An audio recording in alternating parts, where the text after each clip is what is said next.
2 3 4แม่น5 6 จอดเลยเนาะใช่เป็นชื่อเป็นไม่เป็ดนั่นนี่24ชาวซี24บันไดอีกบันได6 24 30 ห้องตัวนี้ก็ประมาณสัก50เนาะ12 42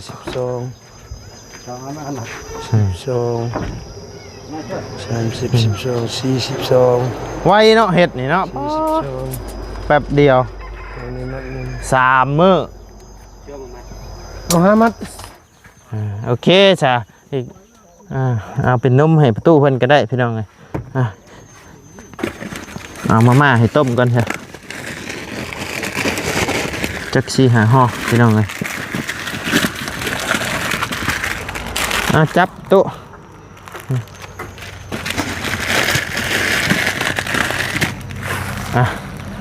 โอ้ยโอเคจ้ะกลับปะ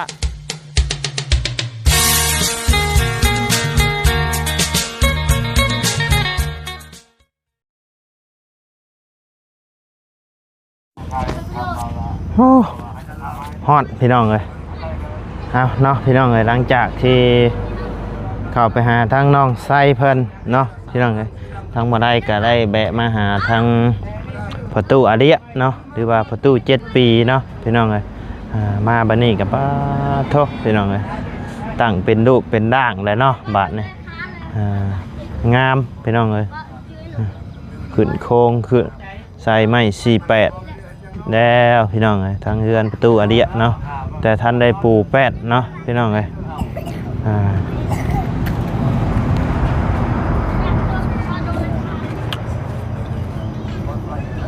เอาก่อนอื่นกั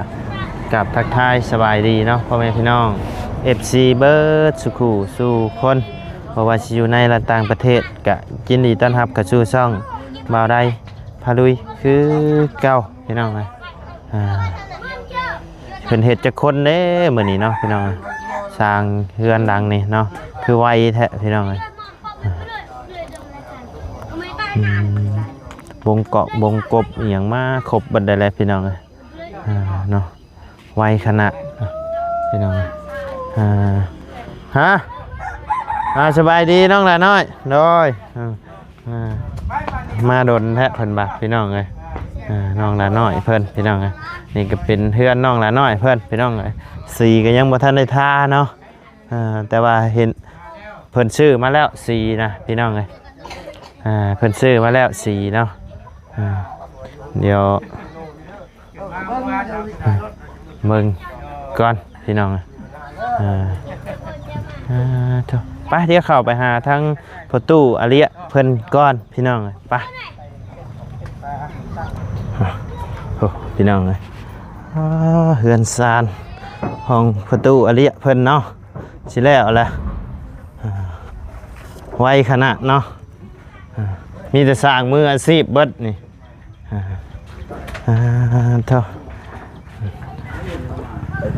สบายดีตู้โอ้ได้เฮือนงามเลยเนาะวันนี้เนาะได้เฮือนงามแล้ววันนี้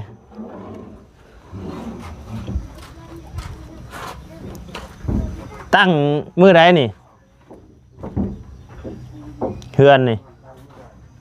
ชื่ออยู่บ่ตู้ชื่ออยู่บ่ว่าตั้งมือใดวันพฤหัสเนาะหน่อยตั้งมือวันพฤหัสโอ้คักแน่ดีเนาะ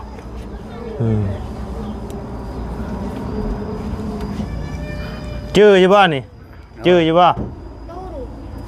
ฮะประตูนี่ใช่ประตูออกไปแล้วกี่นี่โมแมนประตูบ่จันใช่บ่จันโมแมน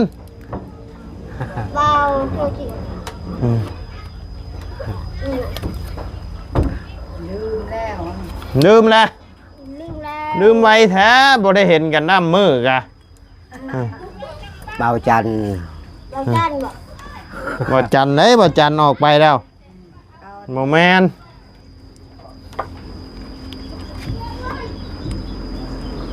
ก็ออกเนี่ยแบบเบาตูนออก บ่ตูนก็ออกไปแล้วกินนี่ เบาตูนออกแล้ว เลย เอาวางนี่ ไผนี่น่ะ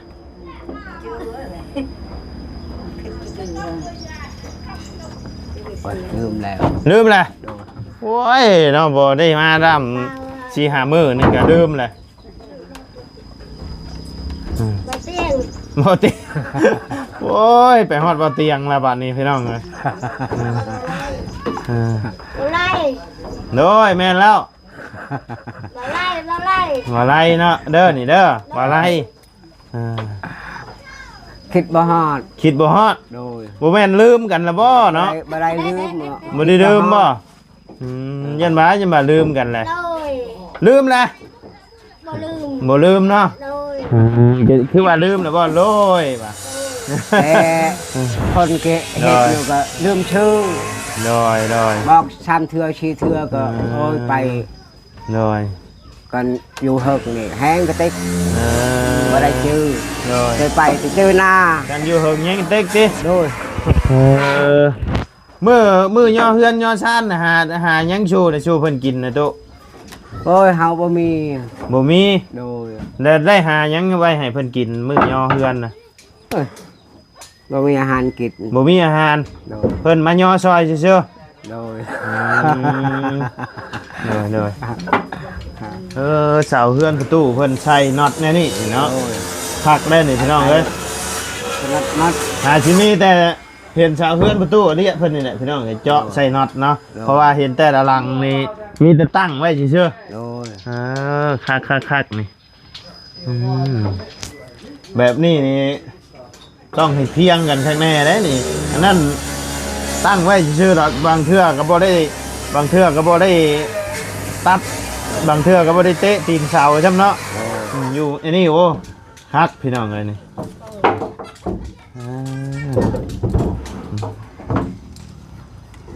กินข้าวแล้วบ่ตุ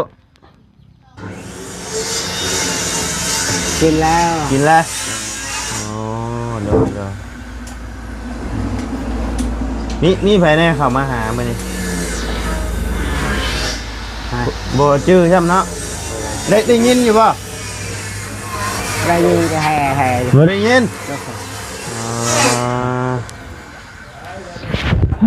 เนาะมานั่งเบ้าใกล้ๆกันจ้ะเอาสบายดีเด้อเนาะพี่น้องเลย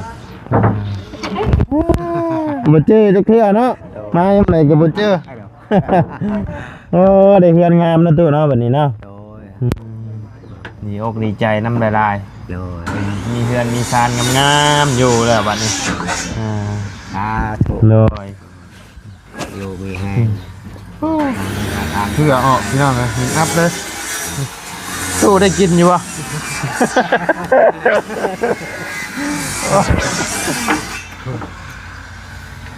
กินนั่นได้พี่น้องเลยนะ เราปีนี้เขาเสียงเบื่อบานหรือว่าเบื่อเห็ดเลย ถามน้ำเบาเสียงถามหาเฮานี่บ่ โดยเบื่อเห็ดเลยมันเมื่อบานบ่เสียง โดย เสียงว่าเมื่อบานเลยมีให้โง่ไม่ได้เจ็บไม่ได้ไข้ให้บ่ โดย ไปบ่ เจ็บไข้อยู่แล้วไอ้แต่บ่แม่นบ่ไรดอกเป็นทั้งแม่เฒ่าเพิ่นบ่สบายก็เลยต้องเมื่อเบิ่งเมื่อสิขึ้นมาแต่เมื่อวานมื้อชื่นนี่แหละแต่ว่าทั้งแม่เฒ่าเพิ่นบ่สบายเจ็บอ่อนๆแอดอยู่ก็เลยพาแม่เฒ่ายังไปหาหมอก็ขึ้นมาค่ำเมื่อวานนี่ก็เลยบ่ได้มาหาประตูใช่มาฮอดหม่องอยู่แล้วก็เข้าหม่องพักหม่องเช้าเลยหน่อยมาฮอดก็8 โมงแหละก็เลยบ่ได้มาหาครับมื้ออื่นนี่ก็สิเดินทางกลับเมื่อคือเก่าแหละหน่อย ไปตลอดปลอดภัย หน่อยเพราะว่าเป็นห่วงทั้งบ้านแน่เพิ่นก็ยังบ่ดีบ่เช้าเมื่อเบิ่งเพิ่นก่อนตัวหน่อย เฮานอนบ่หลับเอาทำไม่เสียงว่าอายมันเมื่อบานแล้วจะก็เพิ่นเมื่อบานเนาะคือบ่เห็น7 แต่ว่าชื่อหน้าอยู่เนาะแต่ว่าบ่ชื่อเฮาบ่ได้ชื่อหน้าตานี่ชื่อเจ้าโมไปเฮาคิดฮอดเฮานอนบ่ห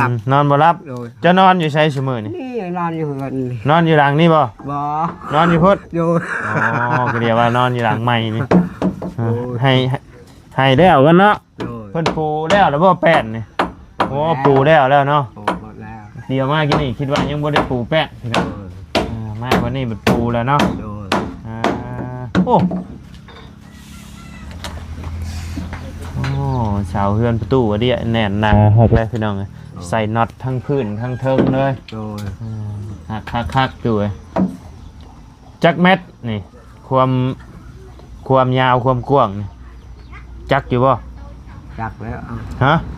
เอาไม่ฮู้จักบ่ฮู้จักครับโดยต้องถามทั้ง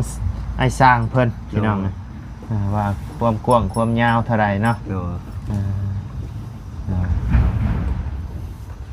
เดี๋ยวจังไปถามยังความกว้างความยาวเท่าไหร่เดี๋ยวจังขึ้นไปหาทางไอ้สร้างเพิ่นเนาะ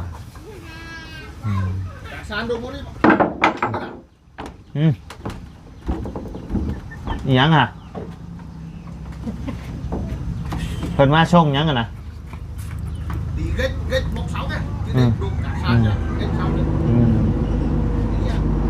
ไอเบียดเพิ่นมาขายยังกันนะตุจักเจ้าบูฮู้ภาษาเบียดเจ้าบูฮู้บ่เจ้าฮู้อยู่บ่เพิ่นว่ายังกินว่าเอาไว้เครื่องหยังพอใช้ทางพ่อน้องหลายน้อยเพิ่นสั่งเครื่องมาโดยสิเอาเครื่องลง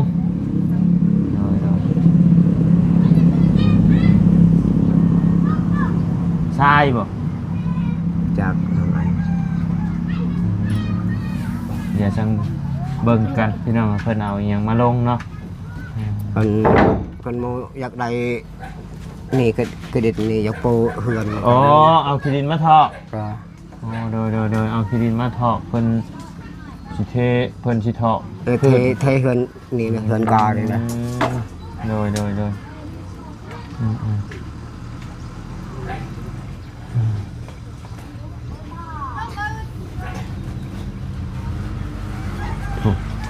มาเลยพี่น้องอย่างนี้มาแล้วเนาะเอาอย่างมาแล้วบัดนี้พี่น้อง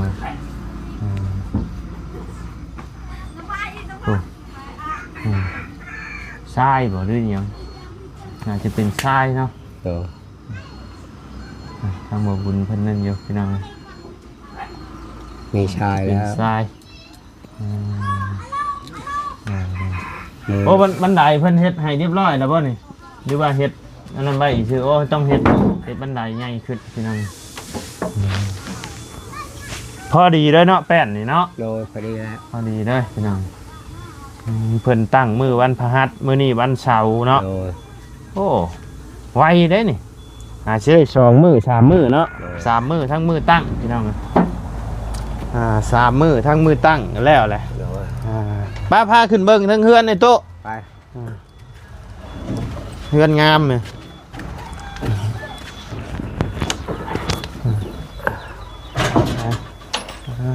โถ่ฮึบ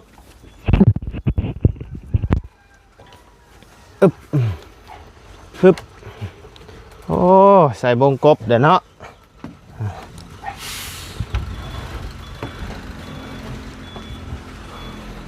โอ้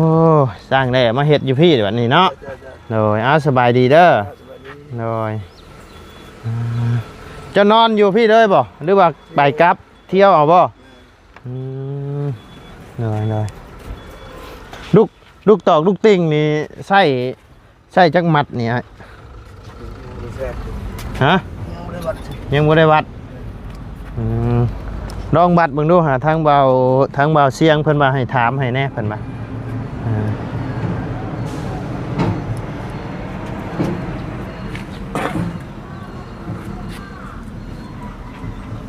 ต้องอ้อมหมดเลยบ่นี่ ข้าวเสานะ อันนี้ บ่ใส่ผ้ามาเลยอัดเลย ใส่ผ้าอัดไปเลย ใส่แต่ทอในหั่นเชื่อเลยบันได เจ้า ตัวนี้คือนึ่ง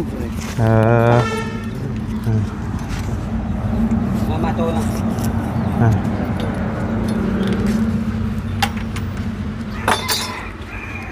เดี๋ยวของนั้น30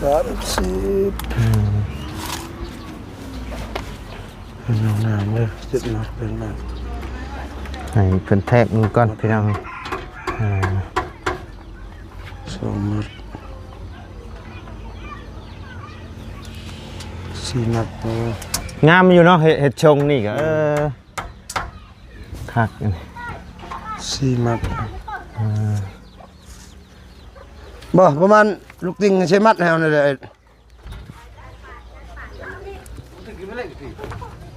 ตาช่วยมาแล้วช่วยมาแล้วลูกติ่งไม่ได้ช่วยไล่ตัวนี้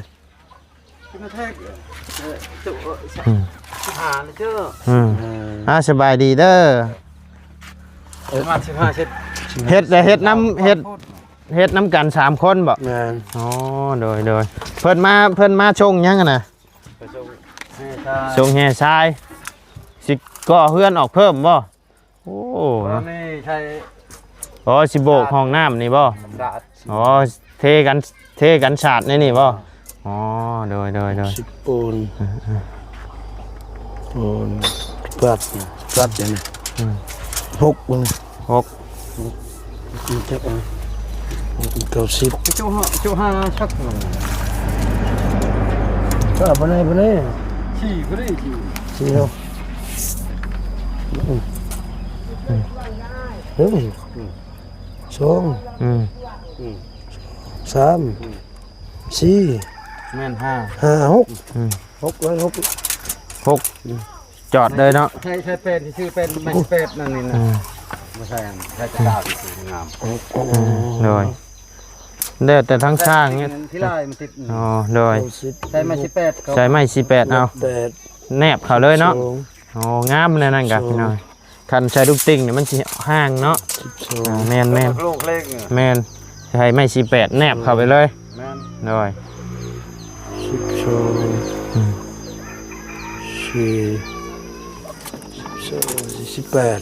8 6 24บันไดอีก6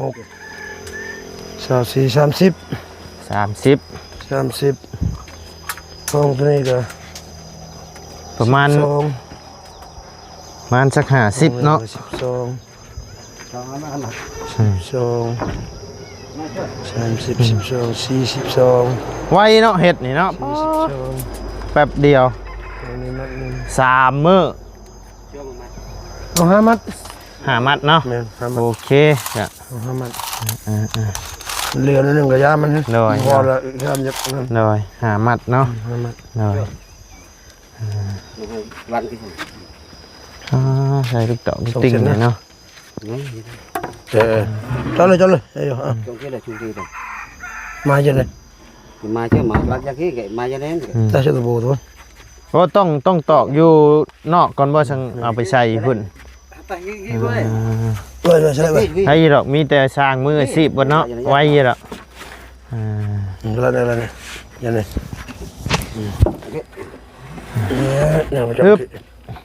เนี่ยชอบเลยมาขอไม้เนี่ยไอ้มานี่ปลาในหันก้อนเชียงหน่อยชิโตกใช่ไม้ดูเนาะเราเปลี่ยนไม้อีกไปเสตู้ไปลงไปห่อนเลยเอามีให้ทางประตูเพิ่นต้มกินก่อนพี่น้องไปลง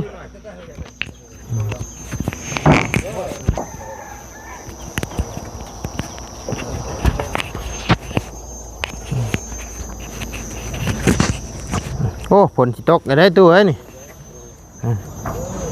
ฮึบ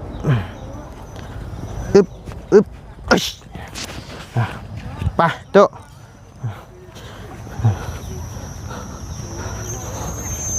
ทางว่าไรก็จะได้ออกปะเด้อบัดนี้เด้อ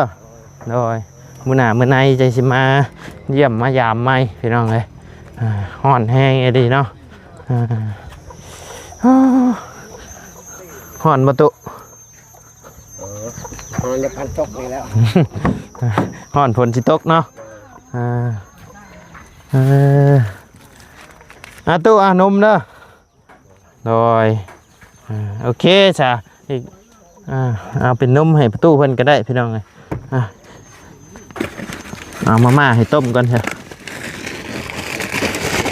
จักซี่หาห่อพี่น้องเลยจับตู้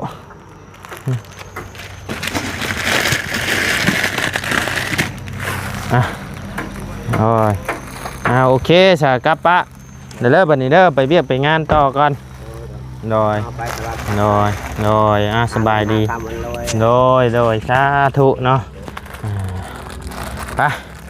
โอเคสำหรับพี่น้องสำหรับคลิปนี้ทั้งบ่ได้กะจะได้ขอจบคลิปลงไปเพียงสำนี้กันเด้อพี่น้องเด้อขอบุญขอบคุณพ่อแม่พี่น้องและ FC เบิร์ดจุกูทุกคนเนาะที่เข้ามาติดตามและรับชมทั้งช่องบ่ไล่พะลุยเนาะพี่น้องสำหรับคลิปนี้ก็ล่ำลาเลยเด้อสบายดีไปพี่น้อง